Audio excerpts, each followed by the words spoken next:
Good morning students.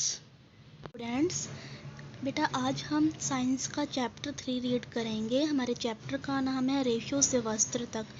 मतलब हम किस तरह से रेशो से, धागों से वस्त्र या फाइबर प्राप्त करते हैं, कैसे हमें कपड़ा मिलता है, हमें जंतुओं से किस तरह के रेशे मिलते हैं और पौधों से किस तरह के रेशे मिलते हैं। जैसे कि कॉटन का जो प्लांट होता है उससे हमें कॉटन कैसे मिलती है, हम उससे कॉटन के कपड़े कैसे बनाते हैं, या जंतुओं से हमें कैसे रेशे मिलते हैं और उससे हम किस तरह से फाइबर बनाते हैं। जो रेशे हमें जंतुओं से मिलते हैं उसको हम बोलते हैं जांतव रेशे।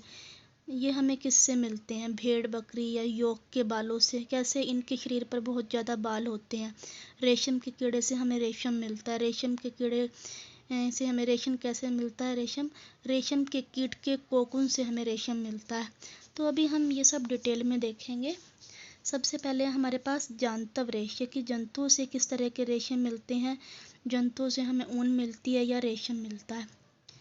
दो तरह से हमें, मतलब ऊन है वो भी हमें जंतुओं से मिलती है, रेशम भी हमें जंतुओं से मिलता है। पहले ऊन के बारे में पढ़ते हैं। ये देखिए, भेड़ बकरी योग तथा कुछ अन्य जंतुओं से ऊन प्राप्त होती है। इन जंतुओं से हमें ऊन प्रदान होती है। कैसे? इन जंतुओं का जो शरीर होता है वो बालों से ढका होता है। ये देखिए, ये भेड़ की आपको तस्वीर दिखाई गई है। इसका शरीर कैसे बालों से ढका हुआ है। इनके शरीर के बालों की कटाई करके ही हमें ऊन प्राप्त होती है और उसके आगे प्रोसेस की जाती है, वो हम आगे देखेंगे। एक एक्टिविटी दी गई है, अपने शरीर, बाहों और सिर के बालों को छूकर देखिए। क्या आपको उनमें कुछ अंतर लगता है? कुछ बाल मोटे या रूखे होते हैं, कुछ मुलायम होते हैं। ऐसे ही हमारी तरह भेड़ की रोएदार त्वचा पर दो प्रकार के रेशे होते हैं। एक दाढ़ी के रूखे बाल और दूसरे त्वचा पर, उनके स्किन पर जो बाल होते हैं वो तंतु रूपी मुलायम बाल होते हैं। तंतु रूपी बाल ऊन बनाने के लिए रेशे प्रदान करते हैं। जो उनकी स्किन के जो बाल होते हैं उन्हीं बालों से ही, उन मुलायम बालों से ही ऊन हमें प्राप्त होती है। भेड़ों की कुछ नस्लों में केवल तंतु रूपी मुलायम बाल ही होते हैं। भेड़ों की कुछ नस्लें ऐसी होती हैं जिसमें केवल मुलायम बाल ही होते हैं। इनके जनकों का विशेष रूप से ऐसी भेड़ों को जन्म देने के लिए चयन किया जाता है। तो हम और भेड़ों का जन्म हो सके इसलिए उन्हीं जनकों का यूज करते हैं, ताकि ऐसी भेड़ ज़्यादा से ज़्यादा मतलब ऐसी भेड़ ज़्यादा से ज़्यादा हो, उनका जन्म ज़्यादा से ज़्यादा हो, ताकि हमें जो उनके शरीर से जो है वो मुलायम बाल मिल सकें जो कि ऊन बनाने के काम आ जाएं। तो जिन भेड़ों के स्किन पर मुलायम बाल होते हैं, जिनकी त्वचा पर, इनके जनकों का विशेष रूप से ऐसी भेड़ों को जन्म देने के लिए चयन किया जाता है जिनके शरीर पर सिर्फ मुलायम बाल हो। तंतु रूपी मुलायम बाल जैसे विशेष गुणयुक्त भेड़ें उत्पन्न करने के लिए जनकों के चयन की यह प्रक्रिया, इस तरह से जो जनकों की प्रक्रिया होती है, ऐसी भेड़ को जन्म देने की जो प्रक्रिया होती है उसे क्या कहते हैं हम? वर्णात्मक प्रजनन। उनको हम क्या बोलते हैं? वर्णात्मक प्रजनन। नेक्स्ट पेज पर आ जाइए। आगे देखिए, ऊन प्रदान करने वाले जंतु। हमारे देश के विभिन्न भागों में भेड़ों की अनेक नस्लें पाई जाती हैं। तो देश के अलग अलग भागों में अलग अलग तरह के भेड़ मिलते हैं। यद्यपि भेड़ों की उन्हीं मतलब सिर्फ भेड़ ही है जो वो ऊन का साधन नहीं है। मतलब सिर्फ भेड़ों से ही ऊन नहीं मिलती, और भी जानवर हैं जिनसे हमें ऊन मिलती है, लेकिन फिर भी बाजार में जो भेड़ों की ऊन है वो ज़्यादा प्रचलित है। याक की ऊन, एक जानवर है याक की ऊन तिब्बत और लद्दाख में प्रचलित है। मतलब तिब्बत और लद्दाख में याक एक जंतु होता है, मोस्टली उसकी ऊन मिलती है। ये देखिए, ये है याक की तस्वीर आपको दिखाई गई है। दक्षिण अमेरिका में पाए जाने वाले लामा और एल्पिक से भी ऊन प्राप्त होती है। देखिए, दक्षिण अमेरिका में पाए जाते हैं लामा और है एल्पिका। इससे भी, इन जानवरों से भी हमें ऊन प्राप्त होती है। इसके बाद आ जाइए, बकरी के बालों से भी ऊन प्राप्त होती है। अंगोरा ऊन को अंगोरा नस्ल की बकरियों से प्राप्त किया जाता है जो जम्मू एवं कश्मीर के पहाड़ी क्षेत्रों में पाई जाती हैं। तो जम्मू और कश्मीर में अंगोरा ऊन मिलती है, उसको अंगोरा नस्ल की बकरियों से प्राप्त किया जाता है। और कश्मीरी बकरी की त्वचा के निकट मुलायम बाल कश्मीरी बकरी से भी हमें ऊन मिलती है जिसको हम फर वाली ऊन कहते हैं। काफ़ी शाइन भी करती है और इससे शालें भी बनाई जाती है जिसे पश्मीना शॉल कहते हैं। ये देखिए अंगोरा बकरी है और ये नॉर्मली ये बकरी दिखाई गई है। ऊँट के शरीर के बालों का उपयोग भी ऊन के रूप में किया जाता है। अब देखिए जो ऊँट के शरीर पर बाल होते हैं उससे भी हमें ऊन मिलती है। अभी हम एक एक्टिविटी देखेंगे। इस एक्टिविटी में जस्ट इतना बताया गया है कि हमें अब सर्च करना है इन अलग अलग जानवरों के बारे में कि ये कहाँ पाए जाते हैं और इनसे किस तरह की ऊन मिलती है, इसको जस्ट हमें पहचानना है। रेशे से ऊन तक, अब हमें पूरी प्रोसेस जानेंगे कि किस तरह से रेशे से, जानवरों के बालों से हमें ऊन मिलती है। ऊन प्राप्त करने के लिए भेड़ों को पाला जाता है। उनके बालों को काटकर फिर उन्हें संसाधित करके ऊन बनाई जाती है। भेड़ों को पालेंगे, जब उनके बाल बड़े हो जाएंगे उनके बालों को काट कर फिर उसके ऊपर कुछ प्रोसेस करेंगे और फिर हमें ऊन मिलेगी। देखिए भेड़ पालन और प्रजनन। यदि आप जम्मू और कश्मीर, हिमाचल प्रदेश, उत्तराखंड, अरुणाचल प्रदेश, सिक्किम की पहाड़ी क्षेत्रों या हरियाणा, पंजाब और राजस्थान के मैदानी की यात्रा करें, इन इलाकों में क्या होता है कि आपने देखा होगा कुछ गडरिये हैं वो भेड़ों के झुंड को चराने के लिए ले जाते हैं। भेड़ शाकाहारी होते हैं जो कि घास और पत्तियां खाना ही पसंद करते हैं। भेड़ पालक जो हैं उन्हें हरे चारे के अतिरिक्त दाल, मक्का, बाजरा या खली भी खिला देते हैं। कुछ और खनिज पदार्थ भी खिलाते हैं। सर्दियों में भेड़ों को घरों के अंदर रखा जाता है। उन्हें पत्तियां, अनाज और सूखा चारा खिलाया जाता है।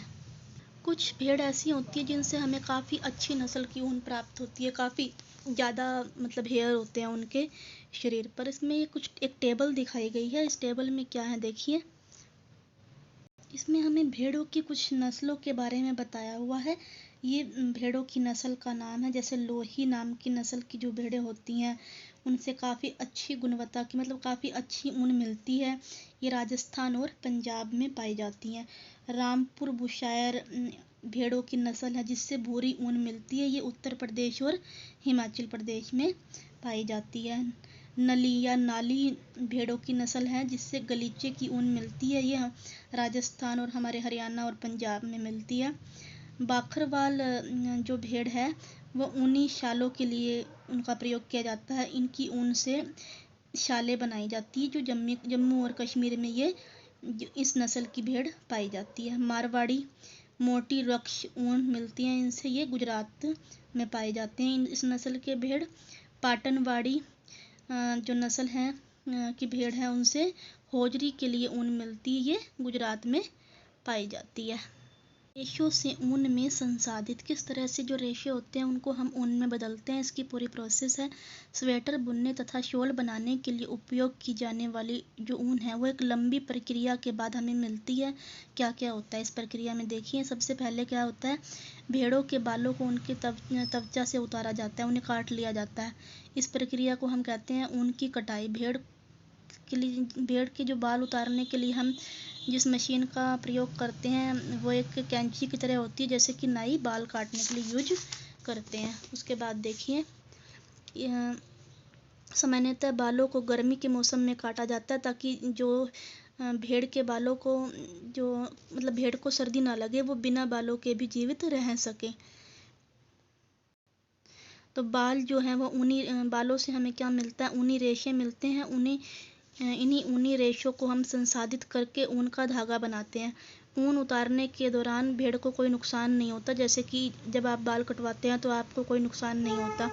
ये त्वचा की सबसे ऊपरी परत होती है। इसमें ज़्यादातर मृत कोशिकाएं होती हैं, मतलब कोई पेन नहीं होता, कोई दर्द नहीं होता। ये भेड़ के शरीर के बाल है दोबारा से उगाते हैं जैसे कि आपके उगते हैं। ये देखिए पहले चरण में भेड़ की ऊन उतारना, इस तरह से ऊन उतारी जाती है। उसके बाद त्वचा सहित उतारे हुए बालों को टंकियों में डालकर अच्छी तरह से धोया जाता है जिससे उनकी ये देखिए टैंकी में किस तरह से ऊन का अभिमार्जन किया गया, मतलब इनको अच्छे से धोया जाता है ताकि इनके जो इसके ऊपर गंदगी, धूल, मिट्टी, चिकनाई लगी हुई थी वो उतर जाए। इस प्रक्रिया को हम अभिमार्जन कहते हैं। इसके लिए आजकल मशीनों का उपयोग किया जा रहा है। उसके बाद तीसरे चरण 3 में क्या होता है, अभिमार्जन के बाद छटाई की जाती है। मतलब जिसमें अलग अलग तरह की ऊन मिलेंगी, रोमिल और रोएदार, मतलब जो अच्छी क्वालिटी की ऊन होएगी उनको कारखानों में भेज दिया जाता है, जहाँ विभिन्न गठन वाले बालों को छाटा और फिर जो कारखानों में या फैक्ट्रियों में फिर से दोबारा से उसको अलग अलग किया जाता है, जो अलग अलग किस्म की ऊन हमें मिलती है। ये देखिए, मशीन द्वारा अभिमार्जन हो गया, या तो टैंकियों में डाल कर अभिमार्जन होगा या मशीन से। उसके बाद ऊन से धागा बनता है। ये देखिए क्या होता है। अगले चरण में इसके बाद बालों को सुखाया जाता है, परंतु उससे पहले क्या होता है, छोटे छोटे कोमल एवं बालों में से छोटे छोटे कोमल एवं फूले हुए रेशों को छांट लिया जाता है। जैसे कि बाल आपके ऊनी कपड़ों में बुर आ जाती है, ऐसे इस ऊन में जो बुर होती है उनको छांट लिया जाता है। ये कभी कभी आपके, ये बता ही दिया आपको, ये कभी कभी आपके स्वेटर पर भी एकत्रित हो जाती है। वो वाली बुर जो आपके स्वेटर पर भी कभी कभी आ जाती है, वो पहले इस प्रोसेस में अलग की जाती है। इसके बाद क्या होता है, रेशों को पुनः अभिमार्जन करके उन्हें सुखा लिया जाता है। उसके बाद हम रेशों को दोबारा से अभिमार्जन करते हैं, उसको सुखाते हैं।